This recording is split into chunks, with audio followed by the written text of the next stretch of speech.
So guys, ito po yung Nighthawk 1100. So ito ay 1100cc twin cylinder, same engine with Africa Twin, pero hindi to dual clutch transmission. Okay, let's walk around tayo dito sa motorcycle nito. So itong harap niya is parang galing sa CB 650. Okay, so from the front, inverted fork, Nissin caliper. Tapos ang gulong niya is Dunlop Sports Max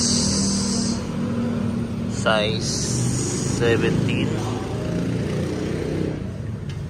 So hindi ko makita. Okay, so naka clip on bar siya, pero hindi siya babang-baba, nakataas, hindi yun nakababa, sub-sub masyado. So yung tanke niya, hindi ko alam saan na-derive.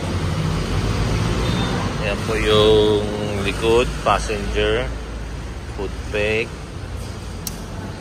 yung muffler. So ang ganda ng color combination niya, midnight blue and silver. Ayan po, ganda, midnight blue and silver. So ito ay mayroong lapad na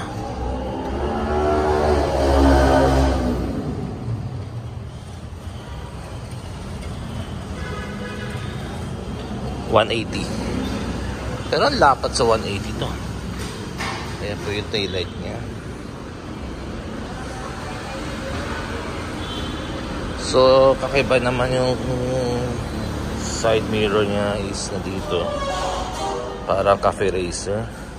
So kung titingnan niyo yung loob ng flaring niya,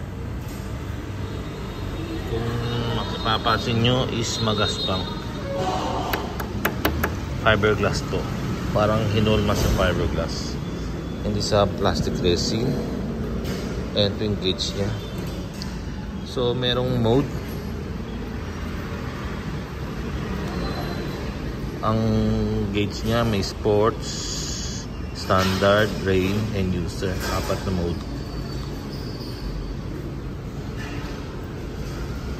So ang tunog ng makina is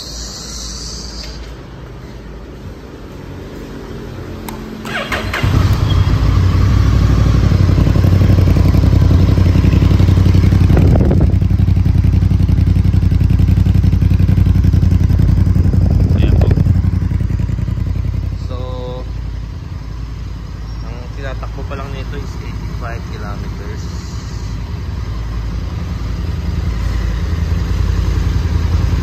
Ayan po siya. So ang riding impression, maganda, hindi siya nakakangawit.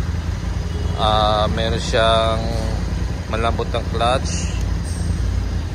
Tapos power niya hindi galit.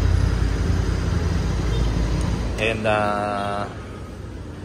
very easy to ride. So ang presyo nito is 900 something thousand pesos. Okay, yun lang po. Maraming salamat.